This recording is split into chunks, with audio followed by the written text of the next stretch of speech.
suppose what goes under heralded as well is that they won the European Championships 2 years before that, and he was a key component of that side too, obviously. Yes, I mean, that was, you can see there's a very strong wave of an Italian team from 68 through 1970, got to the World Cup final, won the Euros at home. Riva was a key part of that, probably better in that tournament than he was in the World Cup. Although he did score in the what I would call the greatest game of all time, which is the 4-3 Italy-Germany. And Beckenbauer's just died as well, who played a key part in that game with his dislocated arm. You know, it had everything, that game, and Riva scored a very famous goal in that. So, yeah, I mean, he was part of that very successful Italian team. I think the other thing about Riva is all the injuries. Because of his physical style, he had terrible injuries, and he stopped playing really at 30. And so his career was very brief. He only played 42 games for the national team. And I think, in another epoch, he would have played much more because they would have been able to fix him up.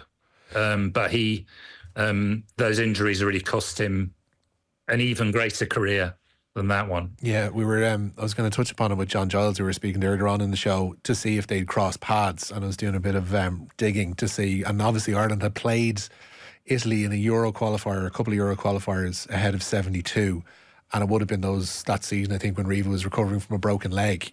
He would have been obviously sought out as those star strikers and star playmakers were at the time for the slightly more agricultural defenders to go after. Yeah, there was a famous foul on him which put him out for a long time by an Austrian called Ronald Hoff, who became a kind of hate figure in Italy, and especially in Cagliari, because they could have easily won another one, but Riva got injured, and of course that cost them a second Scudetto, because they were right up there for 2 or 3 seasons. And this Hoff guy became a sort of, persona non grata when he went on holiday in Italy. He would get insulted by everybody because he'd done this foul on Riva, and broken his leg, because I think he broke his leg twice. Yeah. That was, and still managed to play because he was an incredible physical specimen.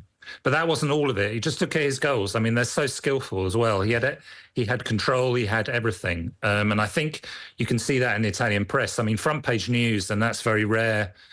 You can only think of something like Bobby Charlton or someone like that. Yeah. That level of player, really.